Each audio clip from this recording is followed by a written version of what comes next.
Um, Hello, drama queen. Um, Took a bit of a segue from political theme videos to somehow wound up on your channel, and was pleasantly surprised to find a person from the next generation who is thinking about their environment and asking questions about their culture. Um, to be fair, based on some of the what's that well, there's a young man in the States. You might like this one. He makes a video about different characters that get abducted by aliens. His name might be um Frank James or something like that. Anyway, he's a young man. He plays three characters. He plays two aliens that do the abductions and the character that gets abducted, right? And he goes and he has different ones like a politician and an introvert and an extrovert and a TikToker or something like that. And it's don't actually know what TikTok is, okay? Um, a little bit old for that. Anyway, I'm still getting to this used to this YouTube stuff. And basically, what he does show that people are thinking about society and stuff like that, and maybe that's something that happens when people have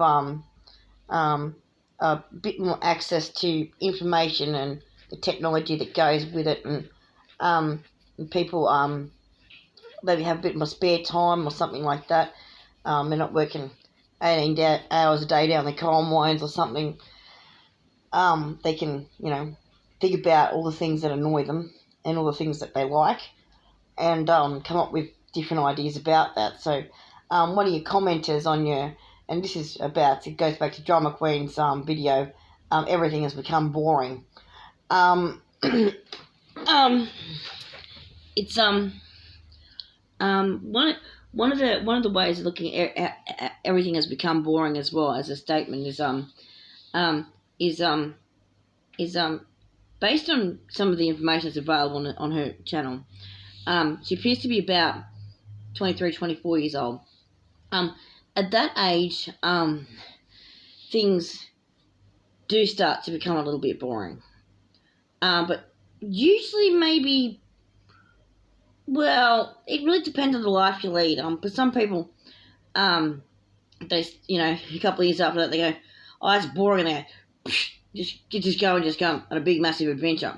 Some people don't. Anyway, back to the main topic of what she was saying. She was talking about basically, in particular since COVID-19, they've noticed a trend in the corporate consumer market that has sort of filtered into the way people behave on social media with what they call cringe culture, where everything's become grey, beige, or hospital white.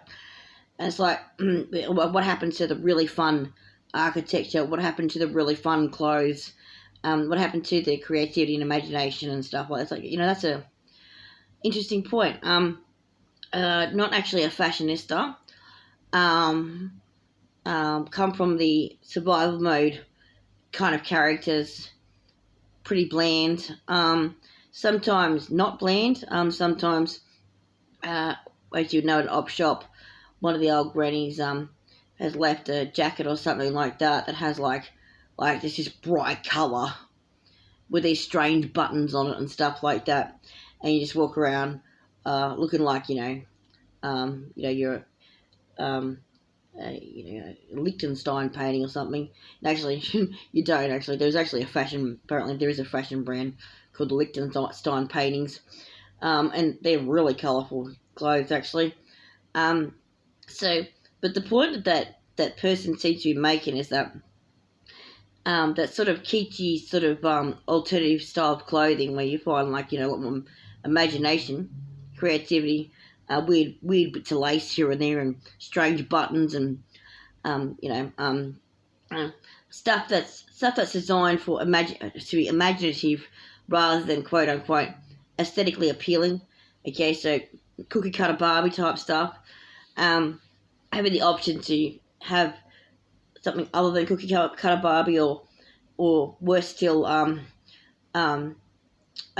office jobs, like, like you go to work, when you go to the cafe to meet your friend, you dress like you're going to your office job.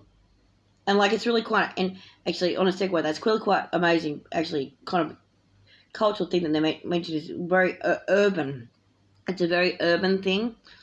It's a thing that seems to be generational as well. When you talk about alternative styles of clothing, the reason why it was called alternative is because back in the sort of 80s and 90s, um, it was a really was a um, fringe fashion. It became popularized when certain styles of music became popularized. Iron Maiden was the predecessor of that. Um, um, um, um, John McQueen looks like she could perform in the band Kiss. Um, um, um, which is more or less where that sort of style started. It's called glam rock. Um, Back in the 70s. There was the things um, um, the way they've cycled and the way they've cycled these are cycles. Maybe that's something a younger person understand. Where did all the colour go? It's like, well, actually, it comes and goes. Is more accurate. Crop tops with jeans is early 90s. Um, Drama Queen's sort of style of makeup in that video is which is being touted as goth, is a derivative of glam rock in the 1970s. Um, and basically, they they they they go through 10-20 year business cycles. They go through 100-year planned war and disease cycles. So the Spanish flu of 1919 was COVID-19, and they're trying to gear up for the rise of Hitler being in the United States this time. But there's been a lot of work to move that around, because the cycles that they do aren't identical each time. Okay, Drama Queen, they're not identical each time. Whatever happened in 1832 wasn't exactly the same as what happened in 1932 when Hitler got elected to the Reichstag type of thing. It's also not 2032 right now, it's actually 2025. So, which raises some interesting questions about what that might or might not mean in terms of the 100-year cycles. It's not quite. It's with these things, people are sort of going, oh, rough patterns and whatever and stuff like that. So, on the subject of Hitler, one of the other comments in Drama Queen's video was an interesting one. They said that people do creativity and art when they're not in survival mode, and when they've gotten out of that, they've got some kind of comfort, like it's some kind of security. Then they might do some building, some creativity, art, and whatever else, cool clothes, so on and so forth. Oh, by the way, Drama Queen, ex-goth here. Goths sometimes do age, and wind up in places where there's no black lipstick. Okay, so hello, this face used to be a goth once, and no one near as dedicated as you though. And um, Goths aren't really about depression. Same with emos. It's a stereotype.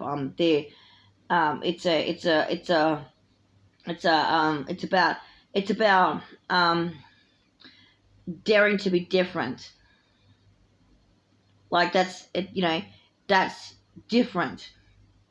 It's interesting. It's, you know, it's this. It's unique. This thing, this object, this makeup, this style, this music, whatever, is not quite like the others. So the mainstream is saying this, and then this part is not quite like the others. And so with the big marketing thing that they did, reason why a band like Kiss became so much of a thing back in the 70s is, other than the socks in their pants, um, um, um, was the marketing things to be, this is not quite like the other things. So when they sold difference and novelty, it worked. So what's different and novel in any given context could be what gives it the scarcity, which gives it the higher value or price. And then, so of course, that lovely lace corset, um, you know, with the velveteen on it, and it was sort of like Edwardian style trimmings and whatever else, cost you $200, you know. And of course, if you wanted to make it and be real cosplay, it cost you $500, right? So they're going for the scarcity thing. When in the Edwardian area, when people wore corsets all the time, that was, you know, well, not cheap, but they had cheaper versions of corsets, and they had the rich ladies' versions of corsets. So just like today, when you get a really, really special, high quality outfit made by a tailor, or a seamstress or whatever, it'll cost you more than it will be for a regular outfit. It costs you more to go to Gucci than it does to Kmart, even with them being far too obsessed with beige, as John McQueen put it. The sort of um, um, lack of novelty is far more noticeable to people who experience COVID lockdown and were accustomed to much louder, vibrant, active urban environments. Have you experienced the COVID-19 lockdowns in in Australian country towns, or even a series of Australian country towns? Then typically, Australian country town will have things like the local family-owned cafe, where you can get a chicken palmy on Sunday, um, you know, you know, and a $15 bag of hot chips, which used to be $5 20 years ago, and, you know, a little tub of gravy, you know the ones, and those environments are typically very, the buildings are often older, so you can see some of the brickwork in them. Sometimes they even have older furniture in there. And they might have updated the kitchen or something like that, but it's got that vintage vibe to it. So when you go in there, it feels like you're going into an environment. You're going in, and you go into a space that's you know, interesting. Some businesses that are small to medium enterprises have designed their businesses around that. Their shops full of murals or something like that.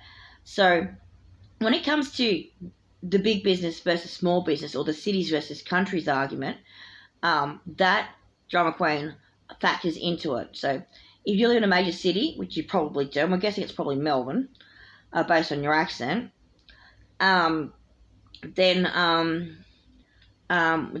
you probably got to find that Melbourne is going to have big, for example, be fucking fantastic historically for those little sort of St Kilda, Preston's, Malvern East type graffiti culture, vintage goth type stuff. But Melbourne CBD, for example, would have strip mall plazas just like in the USA, where it's black and grey and boring and beige. Okay. So it really depends on where you're doing it. Talk about Sydney, or it depends again. So um, the point is to understand that these things operate in cycles. And during the Spanish flu phase of the 21st century, um, um, you could actually see the tumbleweed with your imagination going through the towns if you were living outdoors as a perennial camper, or going through a camping lifestyle phase, or whatever you want to call it. Um, Homelessness is a lifestyle choice. Where you live in a tent, right? um, um, Actually, no. Sometimes it is. Sometimes it is. And so, um, um, when that happens, you can see your imagination can see the tumbleweed going past. You can see the tumbleweed. When all these people locked inside their houses, see the tumbleweed going like a ghost town, like it was a movie, like one of those scary end of world dystopian pandemic movies. It's like, okay, where's Dustin Hoffman? Like where's Will Smith? Is this Independence Day? When are the aliens coming?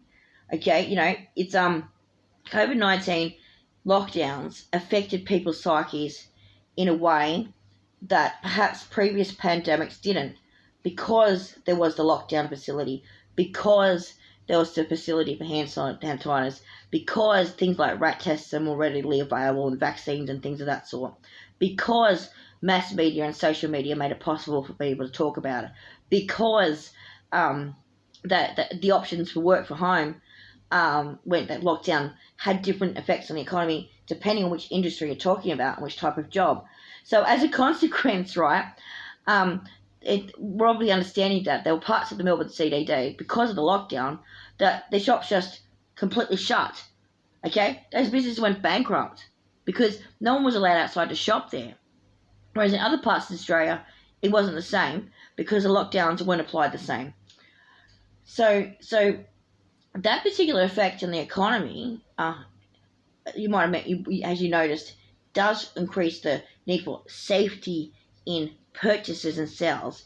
But actually, you are correct in observing that perhaps color and life and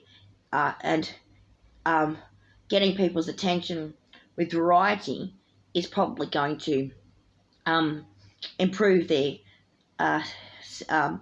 market options, if that makes any sense. At the same time, though, is that they are restricting the dyes, the fabrics, and the designs, because we're going into an authoritarian phase. Okay, the COVID lockdown is beginning of an authoritarian phase. Trump is an authoritarian phase. Now, we know Australia is not America, and Australia, please don't become America, please, please, please. Okay, get that, just like Juice Media says, get that Senate and that House of Reps nice and nice, full of independence, but make sure it's not Clive Palmer, please. Okay, anyone that's trying to parrot Trump at this point is a moron. Because if we wind up with Clive Palmer running a dictatorship, or Pauline Hanson, or anyone for that matter, but them two in particular, okay, you're gonna find that Australia won't be boring anymore. Although Australia has never been as boring as America, because the only thing to do over there is shopping. In Australia, there's a lot more to do than that. Scrounging for survival is a far more interesting and arduous task in Australia than perhaps America, due to less water and whatever else. And so, all the different Tesla showrooms that have been blown up in the USA recently, okay, because everyone's pissed off at Musk's Hitler salute, okay.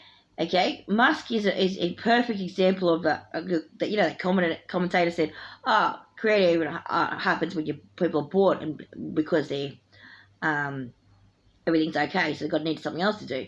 Well, you probably find someone with the person with the most economic security in the world is probably going to be the most bored one, And unsurprisingly, the guy touted to be the richest man in the world, Mr. Elon Musk, just so happened to bankroll Donald Trump's election, and presumably the Starlink satellite fraud that people keep talking about. And then he's got up on an inauguration, and he's done the Hitler salute, right?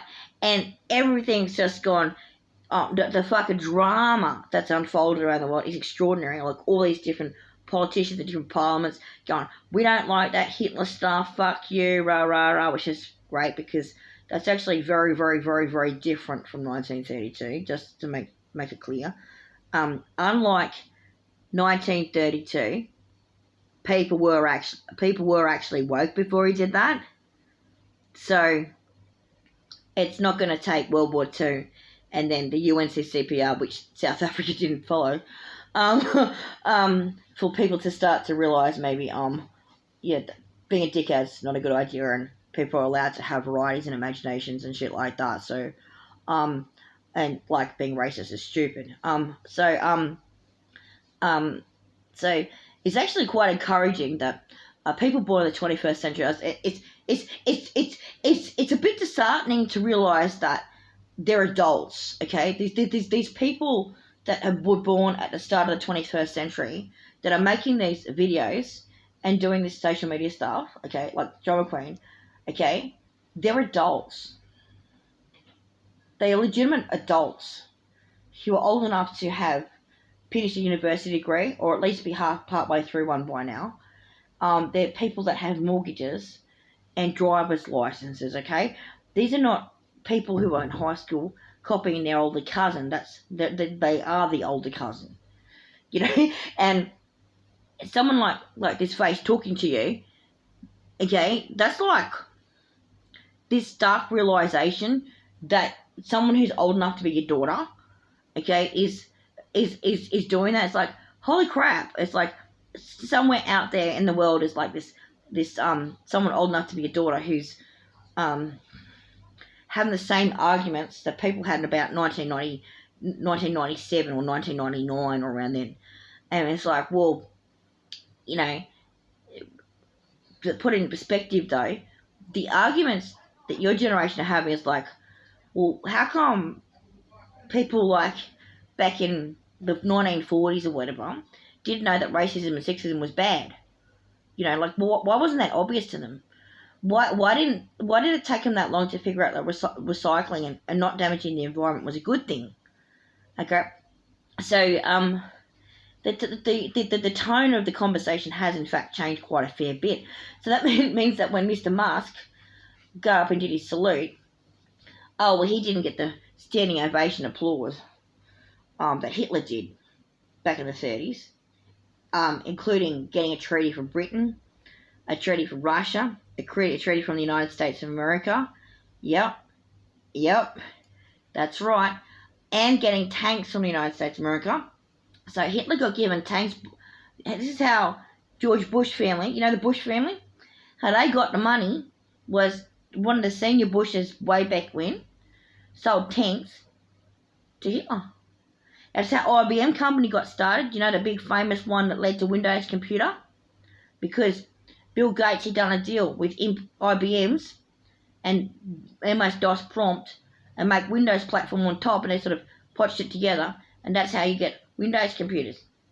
IBM's was a typewriter company that typewriters got sold to Hitler. JP Morgan Chase Company in USA give money to Hitler. Britain, Russia, America, these countries and more had treaty with Hitler to give Hitler money, because previously Weimar Republic had sanctioned from World War I. And they were like, oh, Great Depression's no good. But this Hitler guy, he's doing a nationalisation project. He's doing the New Deal that everyone's doing. Okay? They liked him. They gave him money. And then he backstabbed them.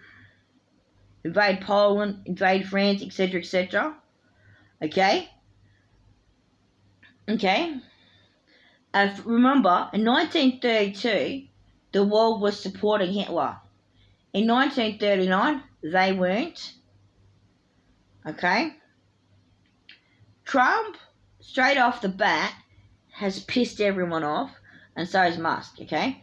Musk on that stage doing that, the way from all these people react was like, no, no, we're not having it.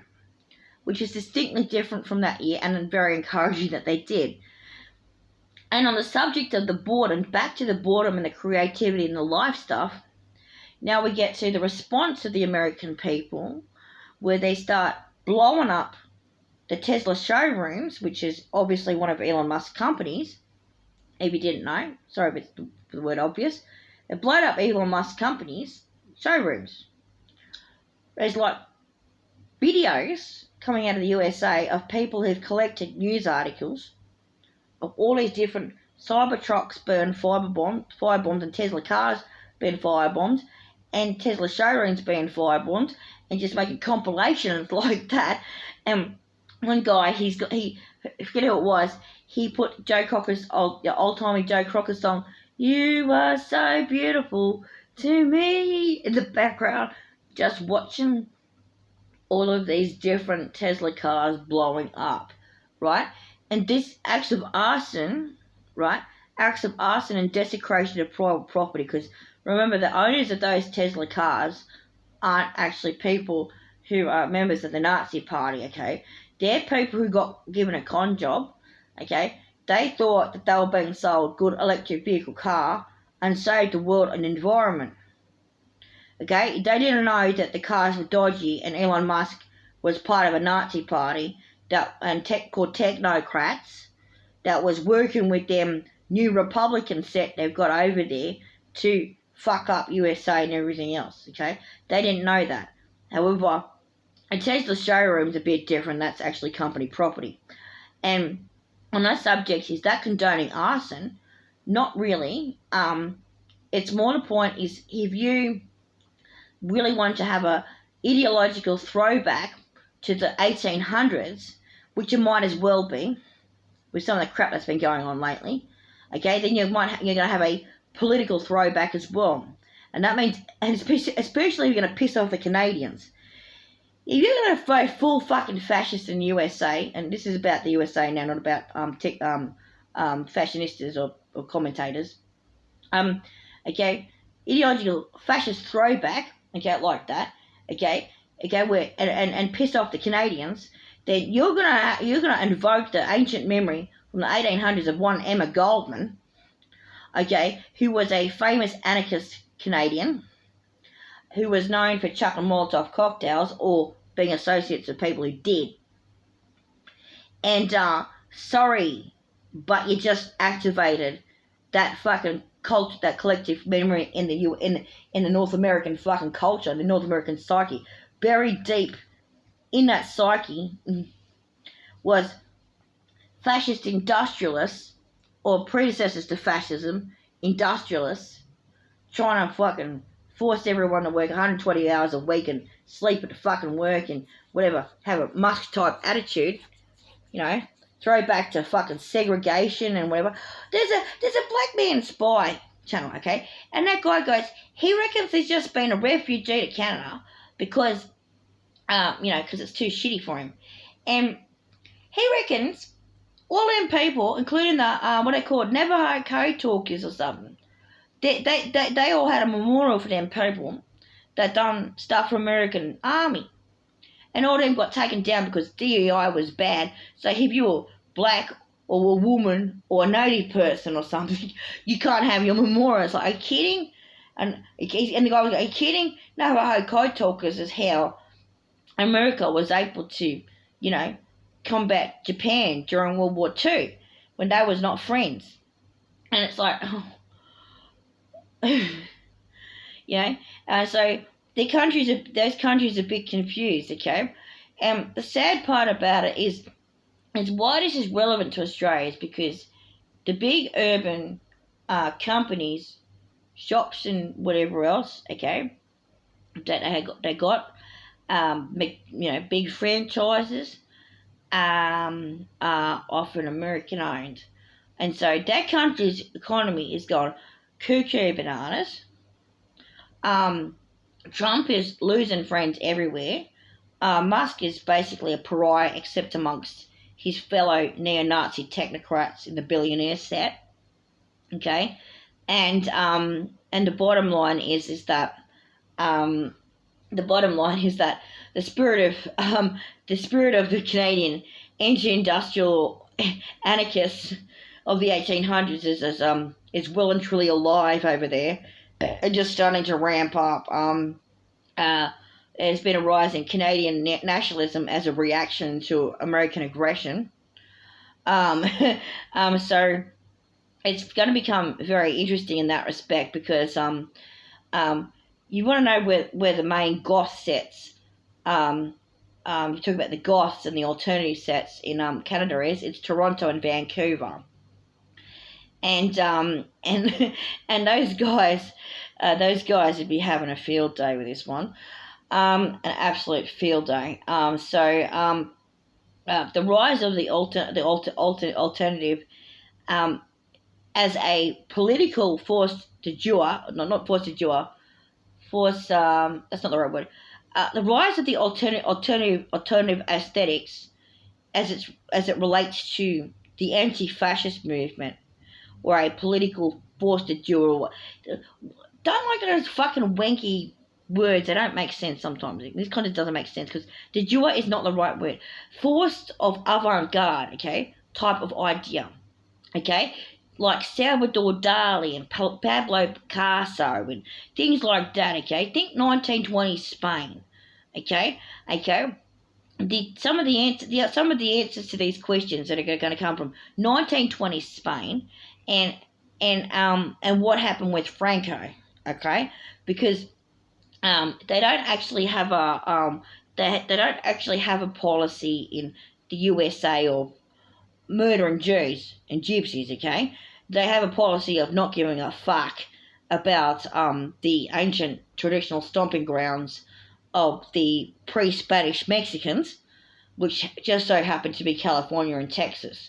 So, for example, all the ancient native stomping grounds of the Cree, which were of the understanding might share some borders with some of the northern states in the USA as well, and so on and so forth. The traditional native people's borders and the modern day borders are not the same. So America might think they're trespassing, but they're actually visiting one of their ancient. Some of them can actually make that argument. It isn't strictly speaking what they're doing, but they can make that argument. So the rise of so sort of maybe less. Even though Musk did that, Musk could be the Hitler-esque one. Although they said Trump ran one camp. Think more Mussolini, okay, but try and get your solutions from Franco. So, and this other story that's probably helpful to people who want to bring colour and creativity and life back will be the same people who history likes to repeat itself are going to be involved in the alternate politics sector. So it's going to be the rise of the anarcho-socialist is going to happen along with this. Look up Dadaism. Look up the Surrealist movement of the 1920s. Look at what. Try and stay away from Freud because Freud and Jung got commandeered by a series of social movements that became tied in with the technocrats and the AI transhuman agenda. So maybe stay away from Freud and Jung or learn their lessons from them. I'm not saying you shouldn't study what you want to study though, but maybe more about Dali, Picasso, and the Dadaists might be somewhere to go, and see how the politics of that relates to their response to the various political and social, economic, and health upheavals that Spain and France were going through at the time. The Roaring Twenties. Those people knew all about the Spanish flu. They knew all about World War One. They knew all about the industrialists. They know all about the internationalist meetings of the socialists in the Jura Mountains. They knew all about all of those stuff. They were a hotbed for all that. They even had an anarcho-communist society for a short period before Franco took over. And so that's a good place to look. And by the way, they fucking loved colour. They loved creativity. They loved imagination. In some respects, their art movements were quite distinct from the sci-fi genre that's contributed to the technocrats, or is sort of like a go-to symbolism for the technocrats, which you got those glass, metal, grey, beige towers and lots of rockets and everyone going to outer space kind of thing, which is kind of boring until you get to Star Trek when they actually do wear color. But if you looked at like the origins of those two art movements, go back to the 1920s and see what the Dadaists were doing, and just if you see a poster, okay, actually this is actually an interesting thing. Sorry to ramble as well, but like the Dadaists used to find posters around town, and used to were the guys that used to get a little paintbrush out because they didn't have textures back then, and go they put those weird mustaches on them and monocles and say he's a silly stinky man, right? And say and because their version of rude wasn't that rude. They used to find posters of propaganda posters around their towns, and the Dadaists used to make fun of them. Okay, that is basically what Anonymous and 4chan do when they DDoS. Okay, when they DDoS and they put a rude message on the website, okay, they're like what would happen if you got a technologically manipulative group of graffiti artists and and had them attack that way. So the space has moved, the technique has changed, and so this crossover between ideas is a bit odd. But if you want to go back to making the environment colourful, then you need to stay off the internet, and you might need to start creating regular physical plain spaces with kind of sort of the creative output of that in mind. This sort of the art scene is even with graffiti, and that includes even Anonymous is cookie cutter. Okay, this is what's really annoying about stuff. This cookie cutter mentality, to use the Yankeeism, is you've got Anonymous is that now has prefab videos where they just change the words in the synthesizer. You got the same guy in the mask going like that, stuff like that. It's like, okay, so you're Anonymous. Okay, is the Anonymous today some Ukrainian, 21-year-olds who are trying to defeat Russia? Is Anonymous today some people in India who want to show you that the Bhopal disaster had a cover-up? Is Anonymous today some script kiddies in Minnesota that are trying to steal credit cards? Is Anonymous today some people in like anachrony agencies? Is Anonymous the FBI? Is Anonymous COINTELPRO today? Is Anonymous Chinese hackers trying to have a crack at the US government? This sort of brand called Anonymous went from being that very sort of ramble, hustle and bustle of bored internet people who were doing graffiti through DDoS to a potential hotbed for a brand that can be used by corporations, acronym agencies, and whatever else. It's like when you're at the point where these mainstream 50, 60-year-old people think, going, Anonymous just said that they were opposed to Donald Trump in USA, right? So these old people, right? Old people from this one standing are making comments. They're going, we love that. Always love that phrase. We're Legion. Come as expect us. Oh, we love Anonymous. It's like, you didn't say that 10 years ago. Okay, 10 years ago, there was a genuine and real and for a reason discussion why some of the anonymous type characters, 4chaners and whatever else, were tied up within that alt-right pipeline, incel, MAGA shit that led to Donald Trump. I mean, after all, they're the ones that created the fucking meme called Peppy the Frog as Donald Trump. Okay? So, okay, just to put into perspective, these arseholes, okay, that same brand called Anonymous that you think is fighting Donald Trump is also the same one that helped install him.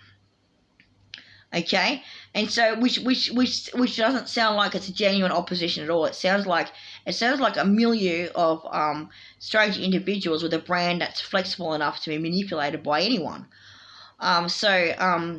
Which gives it a lot of power, but also a lot of weakness. However,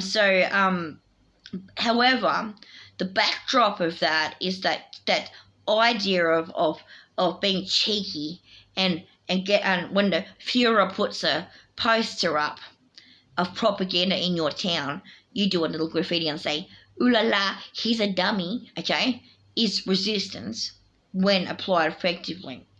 So that creativity and art in that context is survival. So it's not creativity and art isn't just about what you do recreationally once you've gotten all of your shit together.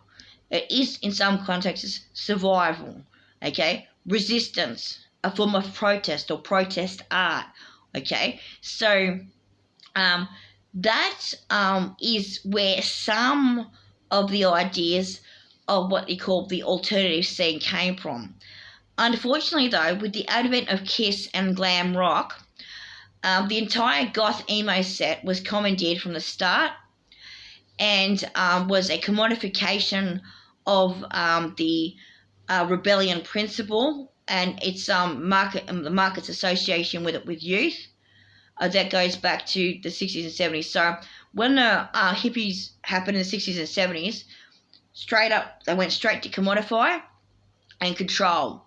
And so over the course of time, okay, you can see that anything that looks like it's alternative or rebellious is almost like a symbolically controlled opposition. If you go back 100 years, though, and to the actual Edwardian era, when people were taking off their corsets and burning their brassieres or designing different ones and so on and so forth, you know, you're going to see a very different picture. And you're also going to see a world with a shit ton more colour and a shit ton more light. And you're going to see a man in there named Baudrillard who was watching as the map was becoming stronger than the terrain. And that map is, of course, massively invested in that commodification principle. So if you want to be really super alternative, if you can figure out something to do that isn't any of those things,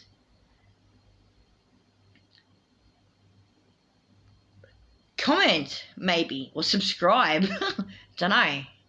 Or maybe don't, because there was a prophecy some years ago that the revolution won't be televised, so hey.